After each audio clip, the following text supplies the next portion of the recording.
ఈ పునరుద్ధాన కూడి వచ్చిన మీ అందరికీ నా హృదయపూర్వకమైనటువంటి వందనాలు.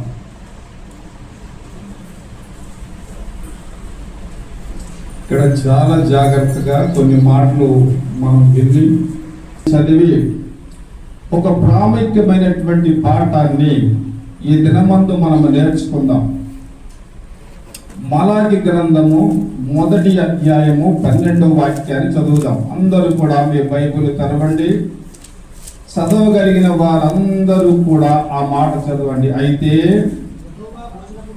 యెహోవా భోజనపు బల్ల అపవిత్రమనియు దాని మీద ఉంచియున్న భోజనము నీచమనియు మీరు చెప్పుచు దాని దూషింతురు. అయ్యో, ఎంత ప్రయాసమని చెప్పి ఆ బలను తునీకరించుచున్నారని ఆయన సెలవిచ్చుచున్నాడు. చిన్న ప్రార్థన చేసుకుందాం. మమ్మలను మిక్కిలిగా ప్రేమించిన మా యేసయ్య, మా సర్వశక్తిమంతుడా, మాకు రూపునిచ్చినటువంటి వాడవు నాయన, ఈ దినమందు మమ్మలను జీవింపచేసిన వాడానికి స్తోత్రాలు. మా మార్గమంతా నాయన నీవు తోడుగా ఉండి నీ మందిర ఆవరణములో నీకు నడిపించినందుకు నీకు స్తోత్రాలు.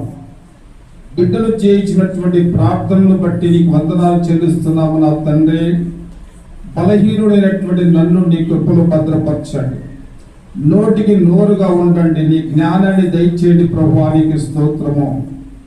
ఈ సమయమందు నాతో మాతో అందరితో మీరు మాట్లాడి మీరు మహిమ తెచ్చుకోమని యేసయ్య నామములో అడిగి వేడుకొనుచున్నాము తండ్రి. ఇక్కడ చాలా జాగ్రత్తగా మనము గమనిస్తే ఒక ఉన్నతమైనటువంటి విషయాన్ని ఈ మలాకి ప్రవక్త, ఈ ప్రవక్త చిన్న ప్రవక్తలలో ఒక ప్రవక్త, ఆయన ద్వారా తెలియచేస్తున్నటువంటి ఒక ఉన్నతమైనటువంటి విషయం ఏమిటంటే యెహోవా భోజనపు బల్ల అపవిత్రమని, ఆ భోజనము నీచమని, దానిని ఏం చేస్తున్నారు? దూషిస్తూ ఉన్నారు. అయ్యో, ప్రయాసమని చెప్పి ఆ బల్లను తునీకరించుచున్నారని చెప్పి ఆయన సెలవిచ్చుచున్నాడు.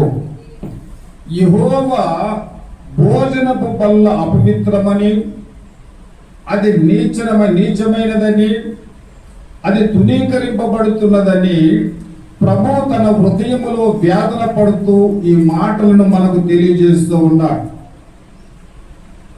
ఈ ప్రవక్త అయినటువంటి మలాకి ద్వారా ఈ సమయమందు మనకు ఆ మాటలను ఆయన జ్ఞాపకము చేస్తున్నాడు. మలాకి అనే మాటకు అర్థం ఏమిటంటే యెహోవా నా దూత అనే మాటను మనం చూస్తాము.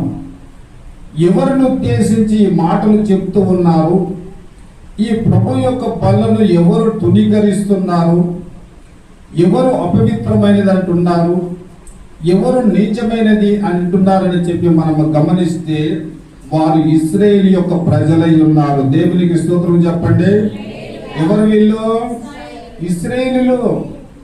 అది అపవిత్రం అంటున్నారు, భోజనపు బల్ల అది నీచం అంటున్నారు, దానిని తునీకరిస్తూ ఉన్నట్లుగా దేవుని యొక్క వాక్యము మనకు తెలియజేస్తూ ఉంది. ఇక్కడ చాలా జాగ్రత్తగా మనము గమనిస్తే ప్రభువైన యేసుక్రీస్తు ఒక రొట్టెను పట్టుకొని కృతజ్ఞతాస్తుతులు చెల్లించి దానిని విరిచి, ఇది నా శరీరము, దీనిని తినుడప్పుడల్లా నన్ను జ్ఞాపకము చేసుకోమని సెలవిచ్చాడు. అటుపిమ్మట పాత్ర ఒకటి ఎత్తుకొని కృతజ్ఞతాస్తుతులు చెల్లించి, దీనిలోనిది మీరు తాగండి, ఇది నూతన నిబంధన రక్తమని చెప్పి ఆయన జ్ఞాపకం చేశాడు. ఇది చాలా పరిశుద్ధమైనటువంటి కార్యము. అందరూ చెప్పండి, ఇది పరిశుద్ధమైనటువంటి కార్యము. ప్రభువైన యేసుక్రీస్తు అప్పగింపబడటానికి ఒక రోజు ముందు తన శిశువులనంతా కూడా సమావేశపరిచి వారి మధ్యలో ఈ రొట్టెను ఎత్తుకొని కృతజ్ఞతాస్తుతులు చెల్లించి దానిని విరిచి, ఇది శరీరమని, ఇది పానీయమును, రక్తమని వారికి తెలియజేసి ఆ కార్యాన్ని జరిగించినట్లుగా మనం చూస్తూ ఉంటున్నాం. చాలా జాగ్రత్తగా మనం గమనిస్తే మనము పొందవలసినటువంటి శిక్ష తనపైన వేసుకున్నాడు. ఆ శిలువలో క్రయధనమును చెల్లించాడు, రక్తమును కార్చాడు. నీ కొరకు నా కొరకు ఆయన మరణించి తిరిగి 3వ దినమంతా మృత్యుంజయుడుగా లేచి సజీవుడుగా ఉన్నటువంటి దేవాది దేవుడు సెలవిస్తున్నటువంటి మాట మనము చాలా జాగ్రత్తగా మనము గమనించాలి.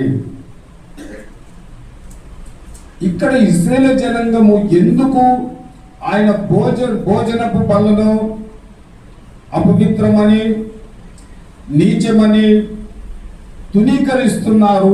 మనం చాలా జాగ్రత్తగా ఈ విషయాన్ని మనము గుర్తుంచుకోవాలా. ఇక్కడ చాలా జాగ్రత్తగా 2 విషయాలు గమనించుదాం. మనము ఆరోగ్యంగా ఉండాలి కనుక 3 పూటల మనం ఏం చేస్తున్నామంటే మంచి ఆహారాన్ని తింటున్నాం. ఈ దేహంలో ఏ బలహీనత రాకుండా ఉండాలి అని అంటే బలమైనటువంటి ఆహారాన్ని మనం తినాలా. తింటే ఏమవుతుంది? మనమంతా కూడా ఆరోగ్యంగా ఉంటాము. అదే ప్రకారంగా ఆత్మ కూడా బలపరచబడి ఉండాలి. ఆత్మ ఎప్పుడు బలహీనమైనటువంటి స్థితిలో ఉండకూడదు. కాబట్టి ఆత్మ బలపరచబడాలి అని అంటే యేసు రక్తం అనేటటువంటి ఆ రక్తముతో మనం ఎల్లప్పుడూ కూడా శుద్ధీకరించబడాలి. అంతేకాదు ఆ పరిశుద్ధమైనటువంటి బల్లలో మనము పాలు పొందాలి. ఇది నిత్య జీవము. దేవుని స్తోత్రం చెప్పండి. పరిశుద్ధమైనటువంటి బల్లలో పాలు పొందుట ఇది సర్వసాధారణమైనటువంటి విషయము కానే కాదు. ఇది నిత్య జీవాన్ని ఇచ్చేటటువంటి విధాన్ని మనకు తెలియజేస్తూ ఉంది. ఒక చిన్న మాట మీకు జ్ఞాపకం చేస్తాను, గమనించండి. బ్యాప్టిజం తీసుకున్నంత మాత్రాన ప్రభు బలలో మనం పాలు పొందొచ్చా? Yes or no? ఎస్ అన్నోళ్ళు చేతులు ఎత్తండి, నో అన్నాళ్ళు తర్వాత ఎత్తండి. ఇప్పుడు యేసు రక్తములో కడగబడిన ప్రతి ఒక్కరూ ప్రభు బలలో పాలు పొందొచ్చా?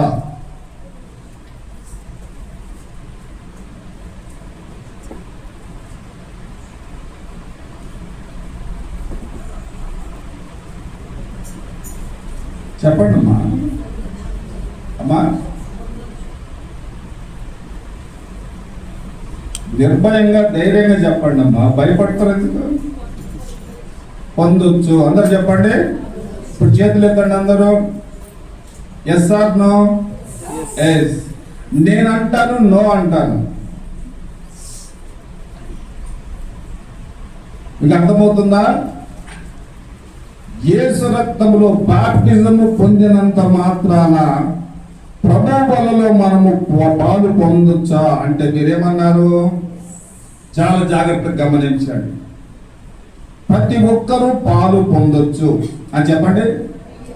ఎవరు? అందరు చెప్పండి.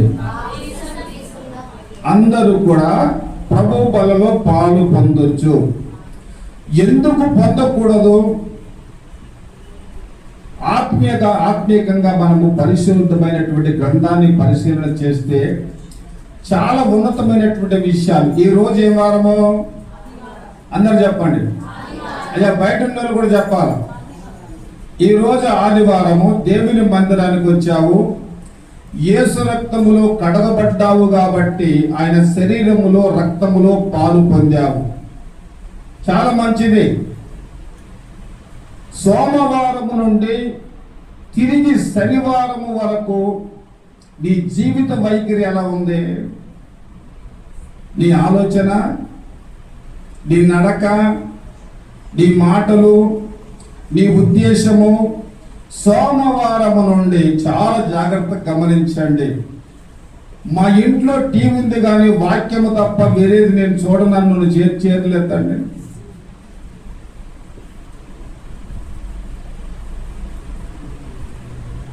అయ్యా నా దగ్గర ఫోన్ ఉంది, కేవలం ఫోను వస్తే రిసీవ్ చేసుకుంటాను, ఫోన్ మాత్రం మాట్లాడతాను, దానికి మించి వేరేది నాకు తెలియదు అన్న చేతులు ఎత్తాను.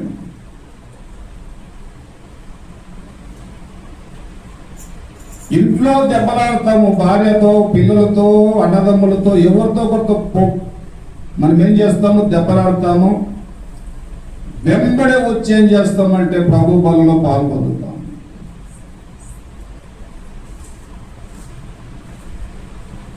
ఈ సోమవారం నుండి శనివారం వరకు నీ మాటలు ఎలా ఉన్నాయి? నీ ఆలోచన ఎలా ఉంది? ఒకసారి మీరు జ్ఞాపకం చేసుకోండి. ఇలాంటి వైఖరి కలిగినటువంటి నీవు బాప్టిజము పొందినంత మాత్రాన ఎలాగ పరిశుద్ధ బలలో ఆయన రక్తములను పాలు పొందుతావు? ఈ దినములన్నీ సోమవారం నుండి శనివారం వరకు నీ జీవితము పరిశుద్ధంగా ఉందా? వాక్యము వెలుగులో నీ జీవితాలు సరిచేయబడుతున్నాయా? నిత్యము ఆయన మాటకు లోబడి ఆయన కట్టలను అనుసరించి ఆయన నిబంధన ప్రకారంగా నీవు జీవిస్తూ ఉన్నావా? ఇంత అపవిత్రత కలిగినటువంటి మనము బాప్టిజం పొందిన తర్వాత పొందినామన్న ఉద్దేశముతో ప్రభు బలలో ఎలా మనము పాలు పొందుతామో?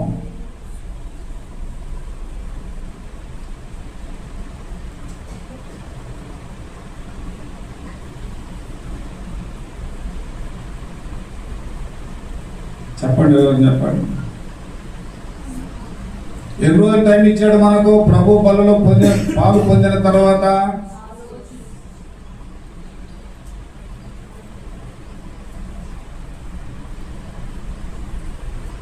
కొన్ని మాటలు ఆత్మీయమైనటువంటి విషయాలు వాక్య వెలుగులో మనల్ని మనం సరి చేసుకుంటే తప్ప ప్రభు బలలో ఎప్పటికీ కూడా మనము పాలు పొందకుండా ఉండాలి.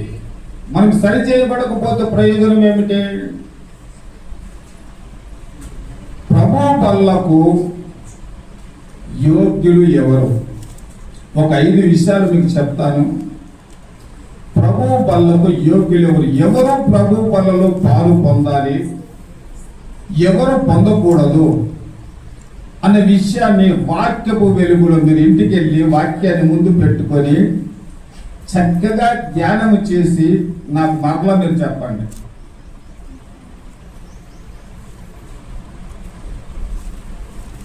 పోయిన వారం విన్నటువంటి వాక్యం ఎంతమంది గుర్తుంది? మీకు గుర్తులేదా తల్లి? చెప్పండి, ఎవరైనా ఒకరు చెప్పండి. ఒకటి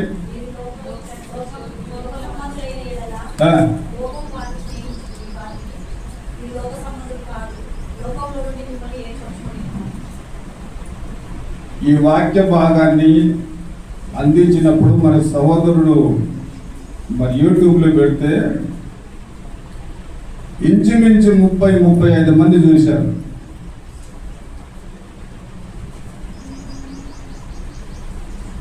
ఇంకా చూస్తూనే ఉన్నారు.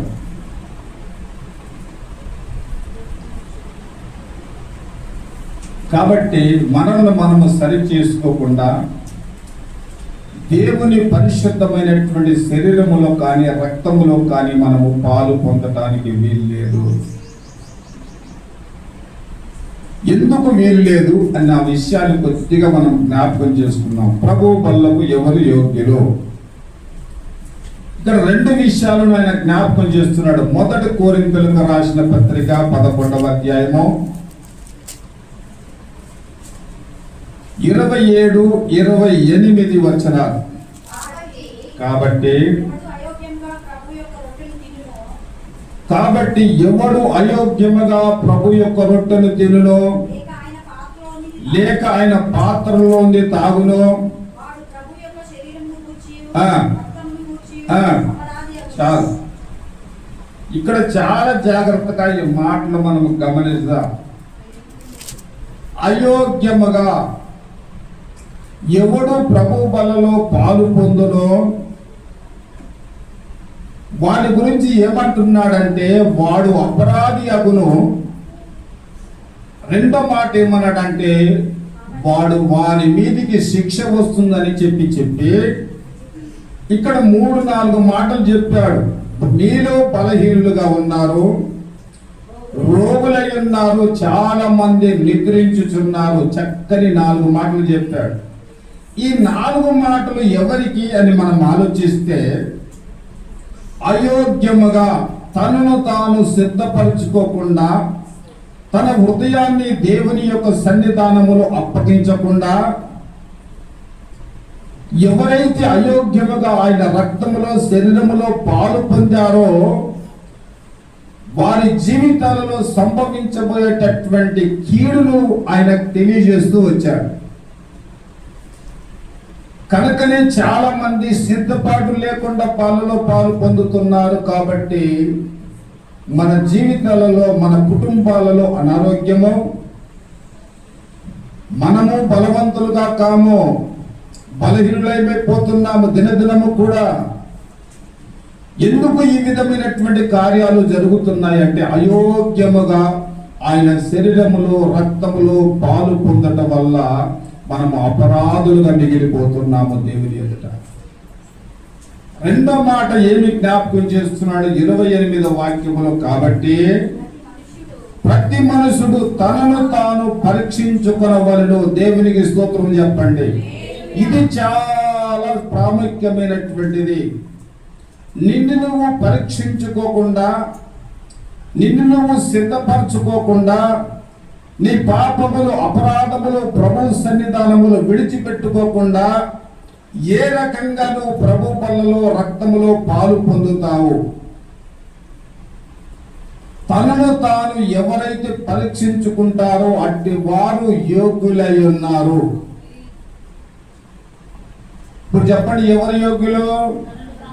తనను తాను పరీక్షించుకోవాలి. నాయన, సోమవారము నుండి శనివారము వరకు నా జీవితములు నేను ఎట్లున్నాను తండ్రి? చాలా మంది ఏమనుకుంటున్నారంటే, మన కండ్లకు కనబడేటటువంటి రొట్టెలే కదా, ఇది ద్రాక్షరసమే కదా, ఇది సంఘ క్రమములో ఒక ఆచారము కదా, దీనిని పాటిస్తే సరిపోతుందిలే, ఏ ప్రార్థన చేసుకోకపోతే ఏమి, మనము శుద్ధీకరించుకోకపోతే ఏమి అనేటటువంటి మనసుతో మనము ఆ యొక్క బలలో పాలు పొందుతున్నామే తప్ప, ఇది నిజమైనటువంటి క్రీస్తు యొక్క శరీరము, ఆయన కార్చినటువంటి అమూల్యమైనటువంటి రక్తం అనేటటువంటి భావన, ఆ మనసు ఒకవేళ కలిగి నీ జీవితంలో నువ్వు పాలు పొందితే నువ్వేం చేస్తావు? నిన్ను నీవు పరీక్షించుకుంటావు. దేవునికి స్తోత్రం చెప్పండి గట్టిగా.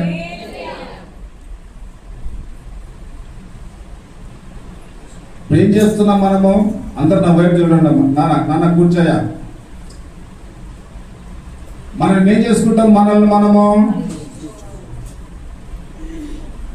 ఈ కార్యము చెయ్యకుండానే కొంతమంది బల్ల ఇస్తున్నప్పుడు వస్తారు. అయ్యా నాకు బల్ల రాలేదంటే వాళ్ళకు బల్ల ఇస్తే ఆ బల్ల పాలు పొందుతారు. ఎక్కడ నువ్వు పరీక్షించుకున్నావు? నువ్వు ఎక్కడ నీ హృదయాన్ని శుద్ధీకరించుకున్నావు? ఇలాంటి సిద్ధపాటు నీ జీవితంలో లేకపోతే, ఆయన అన్నాడు, అలా పాలు పొందుట ఇది నిత్య జీవము అన్నాడు. ఇప్పుడు నిత్య జీవాన్ని నీ చేతులారా నువ్వేం చేస్తున్నావు?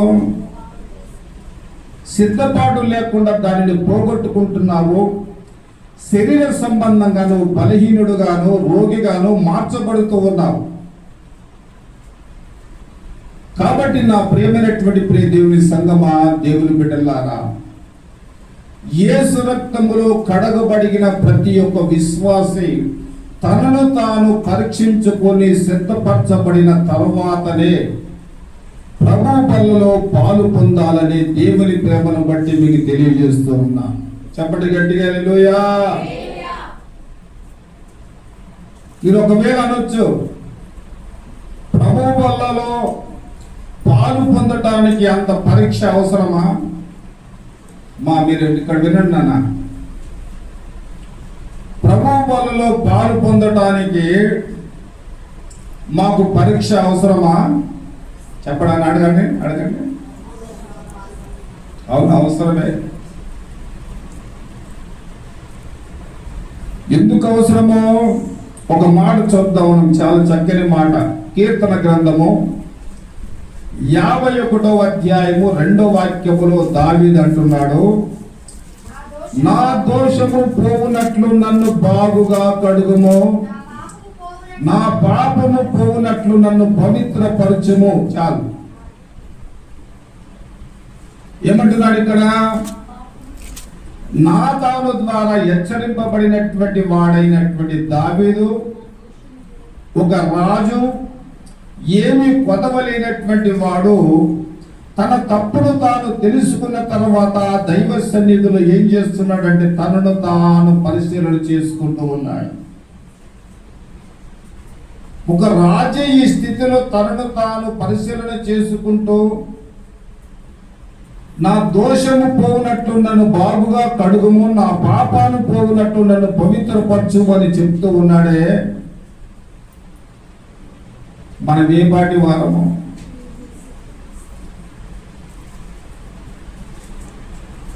ఒక రాజు అంటున్నటువంటి మాట సర్వసాధారణమైనటువంటి మనుషుడు అన్నటువంటి మాటలు కాదు.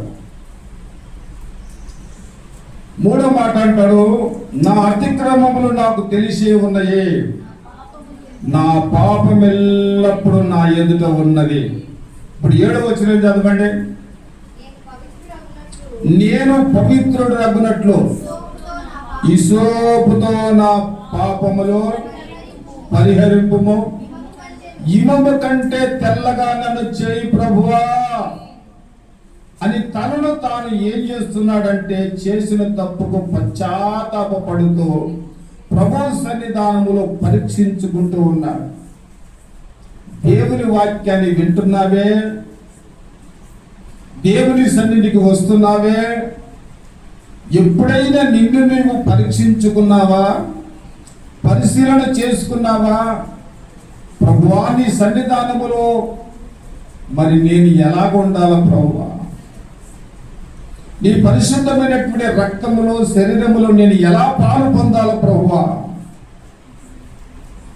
అని ఎప్పుడైనా నీ జీవితంలో నువ్వు తీర్మానం చేసుకున్నావా? దావీదు పశ్చాత్తాపపడుతున్నాడు, తనను తాను పరిశీలన చేసుకుంటున్నాడు. 10వ వచనంలో చాలా చక్కని మాట చెప్పాడు. అంతరంగములో స్థిరమైనటువంటి మనసు నూతనముగా పుట్టించు. నా అంతరంగము బాగలేదు, మనిషిని మాత్రం బాగున్నా. ఎంత ఆశ్చర్యకరమైనటువంటి మాట. చూడటానికి మనుషులుగా చాలా బాగున్నాము, కానీ మన అంతరంగం ఎలా ఉంది? ఇప్పుడు దేవునికి శరీరం కావాలా, హృదయం కావాలా? ఇప్పుడు ఆ హృదయాన్ని మనము శుద్ధీకరించుకొని సిద్ధపరచబడకుండా, మనల్ని మనము పరిశీలన చేసుకోకుండా మళ్ళీ ఎలా? ఆయన పరిశుద్ధుడు కదా. ఆ పరిశుద్ధుని యొక్క శరీరము రక్తములను ఎలా పాలు పొందుతావు?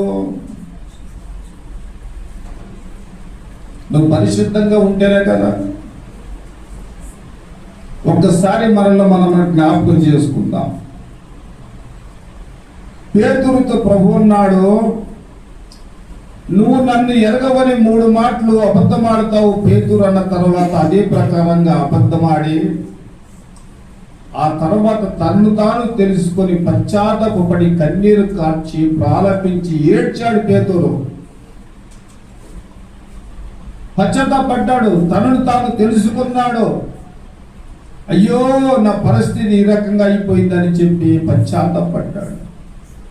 కానీ శిశువులతో పాటు ఉన్నటువంటి యూదా ఇస్కరియోతుకు మాత్రం ఏమాత్రము పశ్చాత్తాపం కలగల.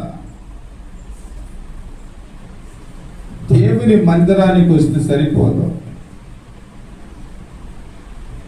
నీ జీవితంలో దేవుని ఎదుట పశ్చాత్తాప పడగలిగినటువంటి హృదయం నీకు కావాలి.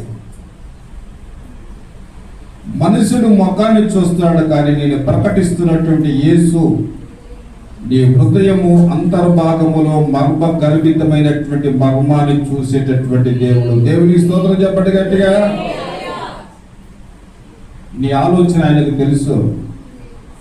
నువ్వు ఎలా పుట్టావో నీకు తెలియదు. నువ్వు ఎలా పుట్టావో ఆయనకు తెలుసు. నీ జన్మ రహస్యం ఏమిటో ఆయనకు తెలుసు. నువ్వు ఎలా పెరుగుతున్నావో ఆయనకు తెలుసు. మనుషులకు తెలియకపోవచ్చు. నేను ప్రకటిస్తున్నటువంటి యేసుకు తెలుసు, సమస్తము తెలుసు. ఆయన ఎదుట నీ హృదయాన్ని నువ్వు పరిశీలన చేసుకోకపోతే ఆ పరిశుద్ధుడైనటువంటి యేసయ్య ఉన్నతమైనటువంటి శరీరములో రక్తములో పాలు పొందలేము. మనకు నిత్య జీవము కావాలంటే మనల్ని మనం ఏం చేసుకోవాలమ్మా? పరిశీలన చేసుకోవాలి. మొట్టమొదటిగా తనను తాను ఏం చేసుకోవాలా? పరిశీలించుకొనవలెను. అలాగు చేయువాడు యోగ్యుడు. రెండో విషయాన్ని మనం జ్ఞాపకం చేసుకుందాం త్వరగా. ఆదికాండము 14వ అధ్యాయము 18వ వాక్యము, 14వ వాక్యము, 18వ వాక్యము. మొదట 14వ వాక్యాన్ని చదవండి, తర్వాత 18వ వాక్యాన్ని చదవండి. ఆదికాండము 14వ అధ్యాయము 14వ వచనము, 18వ వచనము.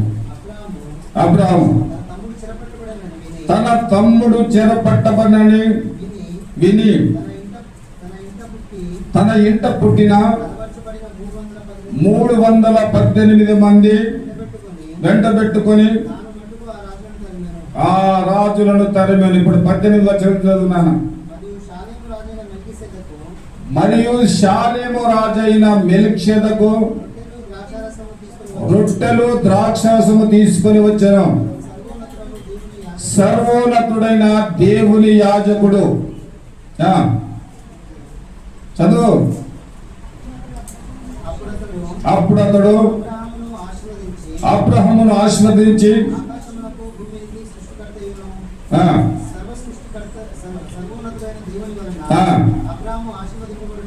చాలు. ఈ ఆదికాండము 14వ అధ్యాయము 14వ వచనము 18వ వచనాన్ని మనము గమనిస్తే ప్రలోభాలలో పాలు పొందుటకు ఎవరు యోగ్యులంటే జయము పొందిన వారు యోగ్యులు. ఎల్లప్పుడూ దేవుని బిడ్డలు ఏమై ఉండాలి అనంటే రెండో విషయాన్ని జయము పొందిన వారై ఉండాలి. అబ్రహాము రాజులను, శత్రువులను జయించి జయము పొందిన తరువాత మెల్కీషెదెకు తెచ్చినటువంటి ద్రాక్షరసము, రొట్టెలు ఆయన పాలు పొందినట్లుగా మనకు స్పష్టంగా తెలియజేస్తూ ఉన్నారు. కాబట్టి జయ జీవితము కలవారు యోగ్యులు. క్రైస్తవుడు అంటే లోకాన్ని శాసించగలిగిన వాడు. ఈ రోజున ఆ విలువలు మనకు తెలియలా. ఆ విలువలు తెలియకనే మనం ఏం చేస్తున్నామంటే చాలా అధైర్యపడుతూ ఉన్నాం. క్రైస్తవ్యములో దాగి ఉండేటటువంటి శక్తి మీకు తెలియలా.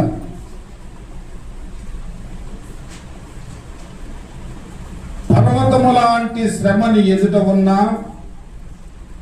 ఆయన సన్నిధానములో అవి మైనము వలె కరిగిపోతాయని దేవుని వాక్యం తెలియజేస్తా ఉంది. ఒక పర్వతము లాంటి శ్రమ నీ ఇంటి ముందు ఉంది. దానిని చూసి దిగులు పడుతున్నావు, దానిని చూసి దుఃఖపడుతూ ఉన్నావు, వేదన పడుతూ ఉన్నావు. ఆయన సన్నిధానానికి వచ్చి ఆ పర్వత లాంటి శ్రమను ఒక్కసారి ఆయన సముఖమునకు నువ్వు తీసుకొస్తే దానిని మైనం వలె కరిగిపోయేటట్లుగా ఆయన చేస్తాడు. దేవునికి స్తోత్రం చెప్పండి. కాబట్టి ఎవరు యోగ్యులంటే జయ జీవితము కలవారు యోగ్యులు. అందుకే ప్రభువైన యేసుక్రీస్తు చెప్పాడు. యోహాను సువార్త 16వ అధ్యాయము 33వ వచనాన్ని మనం చదివినట్లయితే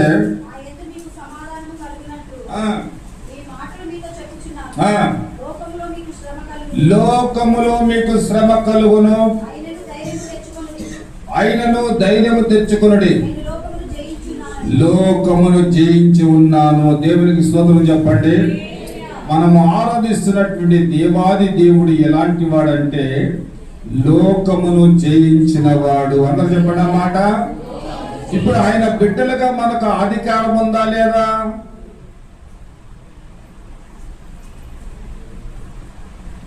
నోరు తెరిచి అందరూ మనసారా చెప్పండి. వెనకలు చెప్పండి అమ్మా, నోరు తెరిచి చెప్పండి. అయ్యో, విచిత్రంగా ఉండదమ్మా మీరు, చాలా విచిత్రమైన మనసులు మీరు. నీ తండ్రి లోకాన్ని జయించాడు, ఆయన బిడ్డలుగా నువ్వు ఆ యొక్క బాధ్యత ఉందా లేదా నీకు? మనకు ఉంది ఆ బాధ్యత. ఒక మాట మనం చూసుకుందాం ఇక్కడ, చాలా చక్కని మాట. మొదటి యోహానుకు రాసిన పత్రిక 2వ అధ్యాయము 16వ వాక్యంలో, లోకములో ఉన్నదంతయో శరీరాశ, నేత్రాశ, జీవపు డంబములు, ఇవి తండ్రి వలన కలిగినవి కానే కావు. ఇవి శరీరానికి సంబంధమైనవి, ఇవి నేత్రాలకు సంబంధమైనటువంటి వాటి మాయలో మీరు పడొద్దు, వాటిని మీరు జయించాలని చెప్పి ఆయన జ్ఞాపకం చేస్తూ ఉన్నాడు. ఇక్కడ చాలా అద్భుతకరమైనటువంటి మాట, ఒక మాట మనం చూస్తే 14వ వచనం చదువుదాం. యవ్వనస్తులారా, మొదటి యోహాను 2:14, యవ్వనస్తులారా మీరు బలవంతులు, దేవుని వాక్యము మీ యందు నిలుచుచున్నది, మీరు దుష్టుని జయించి ఉన్నారు. మీకు 2 తలకాయలు ఉన్నట్టు చెప్పాలి వాక్యం, ఒక తలకాయ పనిచేయదు. ఇంత ఆత్మ సంబంధమైనటువంటి మాట చెప్తే ఒక అల్లిలో చెప్పలేదమ్మా.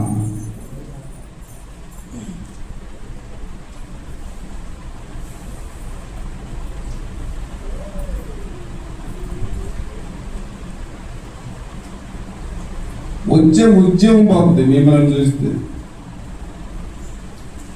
ఆ రగులుతున్నటువంటి ఆత్మ ఆరిపోతుంది.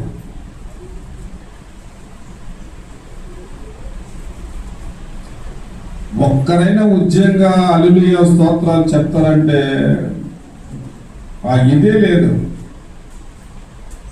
ఎంత చక్కని మాట. యవనస్తుల గురించి ఏం చెప్తున్నాడు చదవండి మళ్ళా. యవనస్తులారా మీరు బలవంతులు, అండర్లైన్ చేసుకోండి, చదువునా.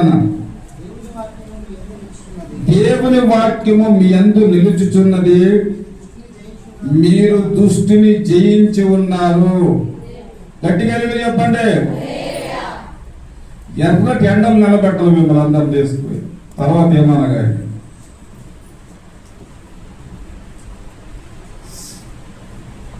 ఇప్పుడు యవనస్తులకు ఏముందంట?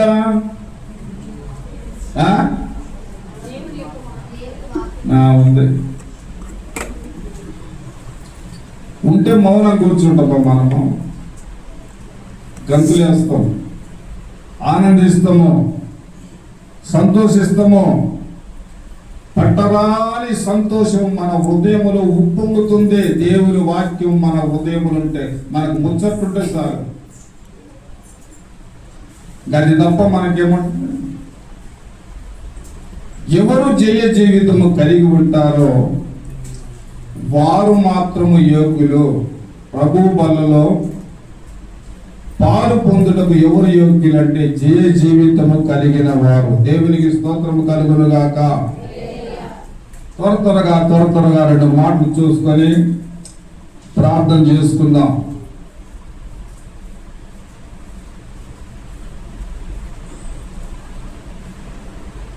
మొదటి కొరింథీయులకు రాసినటువంటి పత్రిక 11వ అధ్యాయము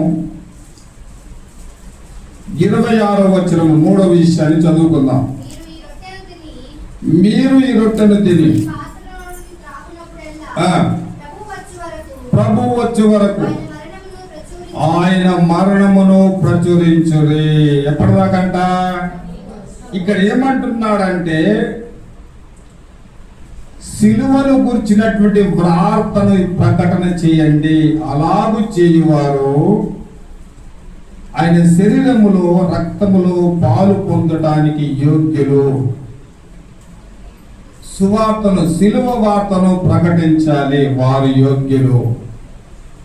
ఏం చేయాలంట? అమ్మ చెప్పండి, ఏం చేయమన్నాడు ఆయన? ఆయన మరణమును పునరుద్ధాన్ని ప్రచురము చేయండి, సువార్తను ప్రకటించండి. ఎప్పటిదాకా? ఆయన ఈ లోకానికి వచ్చేంత వరకు కూడా సంఘ విశ్వాసులు చేయవలసినటువంటి పని ఏమిటంటే సువార్తను ప్రకటించండి. ఎంతమంది ప్రకటిస్తున్నాం మనం సువార్త? సోమవారం నుండి శనివారం దాకా.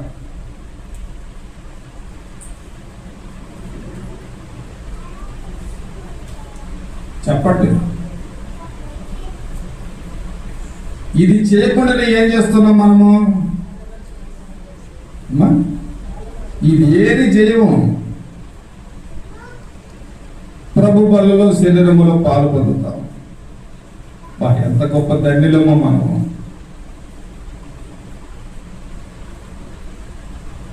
మీరు వచ్చేంత వరకు కూడా మీరు సువార్తను ప్రకటించండి. ఇప్పుడు సువార్త అంటే ఏంటి? దేవుని నాకు వినబడ్డట్టు చెప్పండి. మిమ్మల్ని ఏం ఆంగ్లంలో చెప్పండి. సువార్త అంటే ఏంటి? ఆయన మరణమును, ఆయన పుట్టుకను, ఆయన ఎందుకు పుట్టాడు చెప్పండి.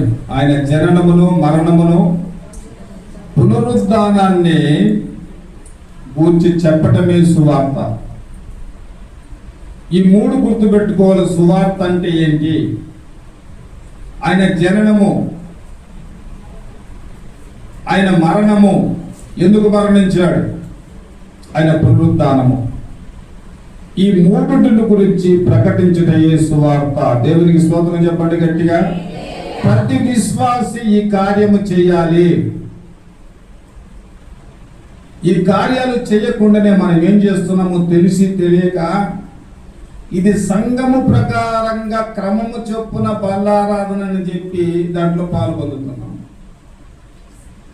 మన ప్రార్థనలో మనం చాలా జాగ్రత్తగా ప్రార్థన చేస్తాం. ఇది సంఘ క్రమము కాబట్టి శరీరములో బల్లలో పాలు పొందుతున్నాం. ఇది చేస్తున్నాము. మరి ఈ కార్యాన్ని మనం చేస్తూ ఉన్నామా? ఇది చెయ్యకుండానే ధారాళంగా ఆయన శరీరంలో, రక్తములో పాలు పొందుతూ ఉన్నాము. ఇక్కడ చాలా జాగ్రత్తగా మనము గమనిస్తే చాలా చక్కని మాట ప్రభు చెప్తూ ఉన్నాడు. 1 కొరింథీయులకు రాసిన పత్రిక 9వ అధ్యాయము చూడండి. 9వ అధ్యాయము 16వ వాక్యాన్ని చదువుదాం.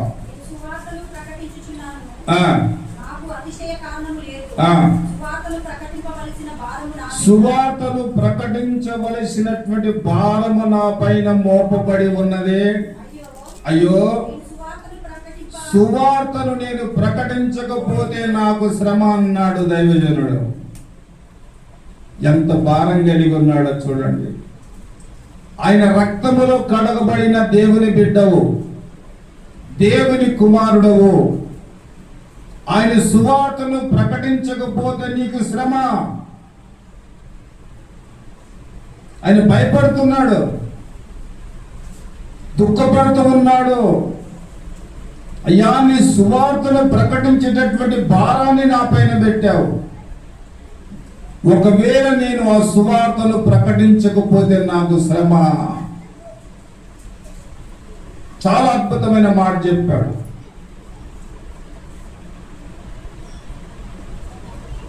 నా ప్రియమైనటువంటి ప్రియ దేవుని సంగమా, నేను ఇతరులకు సువార్త ప్రకటించిన తర్వాత నేను ఎక్కడ భ్రష్టునైపోదునో అని నా శరీరాన్ని నేను నలగొట్టుకొని దానిని లోబర్చుకుంటున్నాను అన్నాడు.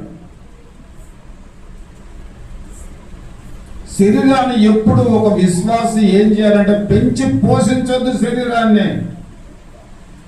దానిని నలగొట్టుకొని ఆత్మ ద్వారా లోబర్చుకోవాలి. ఆత్మ చెప్పిన ప్రకారంగా శరీరము నడిచినట్లుగా శరీరాన్ని ఆత్మీయ బిడ్డలు సిద్ధపరచుకోవాలా. శరీరము చెప్పినట్లుగా నువ్వు నడవద్దు.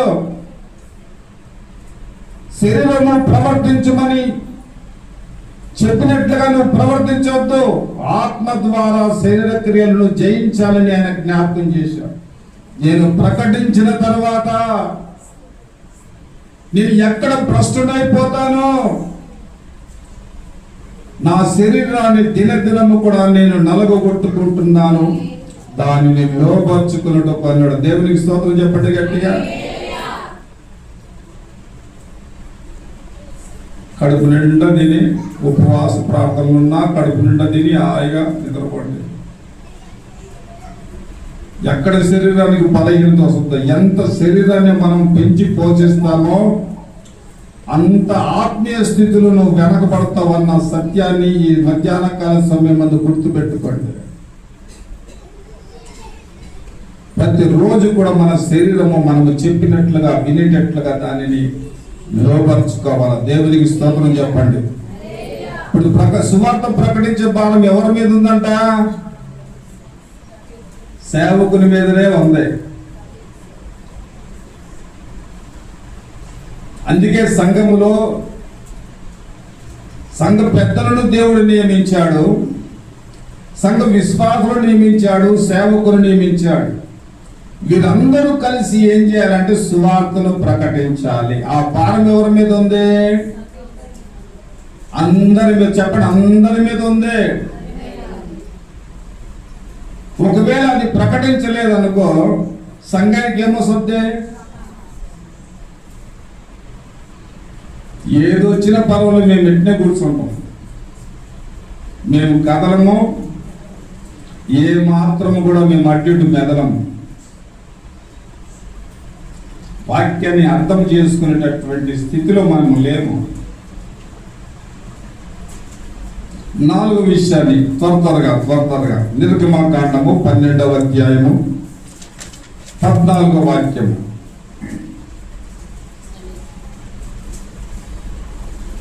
నిర్గమకాండము 12వ అధ్యాయము 11వ వాక్యము.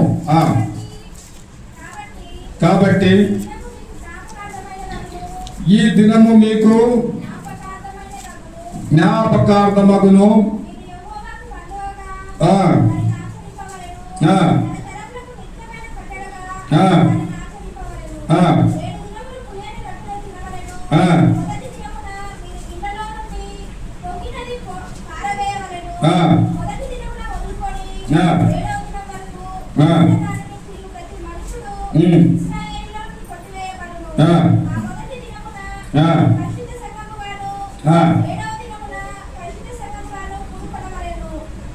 అక్కడ 11వ వచనమా 12-11 అయినా చదివింది.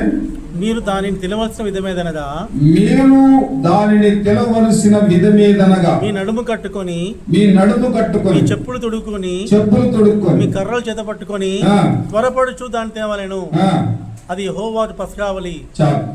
ఇక్కడ చాలా జాగ్రత్తగా మనము గమనిస్తే ఈ నిర్గమకాండము 12వ అధ్యాయం 11వ వాక్యములో సమాధాన పడాలి.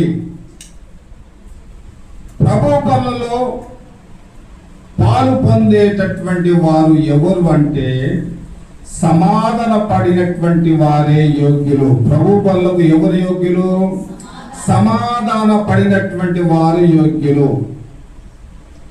ప్రభు పనులలో నువ్వు పాలు పొందటానికి ముందుగా ఒకవేళ నువ్వు అసమాధానముగా ఎవరితోనైనా ఉన్నావా, నీ బంధువులా, రక్త సంబంధికులా, నీ భర్తతో నీకు మాటలు లేవా, నీ పిల్లలతో మాటలు లేవా, తోటి విశ్వాసితో నీకు మాటలు లేవా, వెంబడే వెళ్ళి సమాధాన పడి ఆ తర్వాత వచ్చి నువ్వు ప్రభు పనులలో పాలు పొందాలి.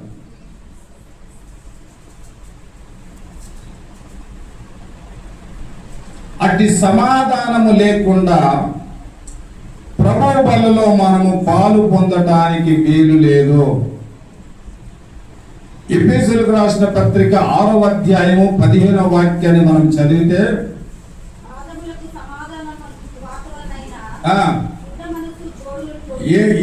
మొదటి చదువు మళ్ళా, పాదములకు సమాధాన సువార్త వలన సిద్ధ మనసు అనేటటువంటి జోళ్ళు. దేవునికి స్తోత్రం చెప్పండి.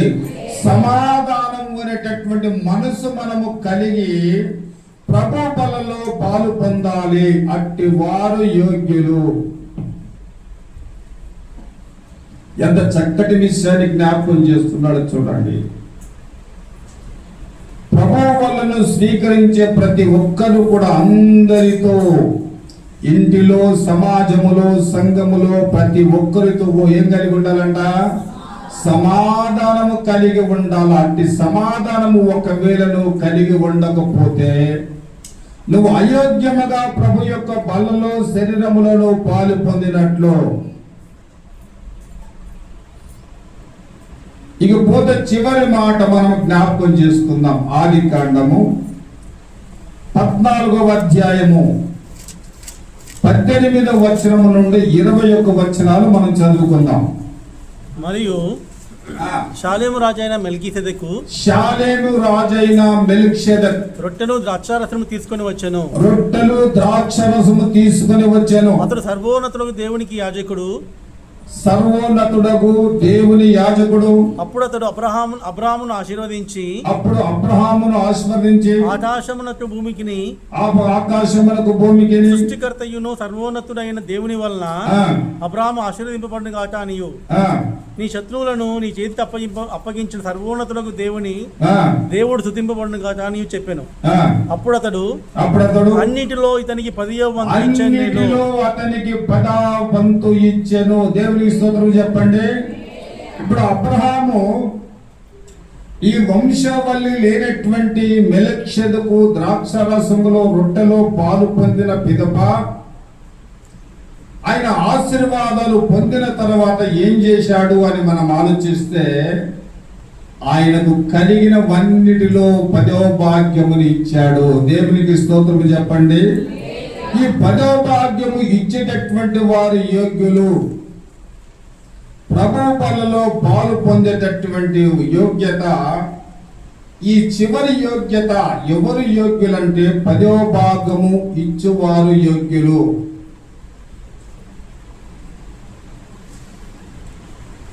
మొదట ఏం చేశాడు? అబ్రహాంకి ఏమిచ్చాడు? మెల్కీసెదెకు ద్రాక్షరసము, రొట్టెను ఇచ్చిన తర్వాత ఆయనను ఆశీర్వదించాను. ఆ తర్వాత అబ్రహాము ఏం చేస్తున్నాడంటే తనకు కలిగినవన్నిటిలో 10వ వంతు ఆయనకి ఇచ్చాను. దేవునికి స్తోత్రం చెప్పండి గట్టిగా. ఇది చెయ్యకుండా మనం ఏం చేస్తున్నామంటే ప్రభు బలలో పాలు పొందుతూ ఉన్నాం. చూడండి ఎంత మనం చేసే పొరపాట్లు ఎన్ని ఉన్నాయో చూడండి. ఈ తెలియకుండా మనం ఏం చేస్తున్నాం ఈ రోజున? సంఘ క్రమం అమ్మా, ఇది సంఘ క్రమము కాబట్టి ప్రతి ఒక్కరు ఏం చేయాలా? ఆయన శరీరములో, రక్తములో పాలు పొందాలి గనక క్రమము కాబట్టి పాలు పొందుతున్నాము. తప్పేంటి? ఇప్పుడు చెప్పండి, ఇవి చేయకుండా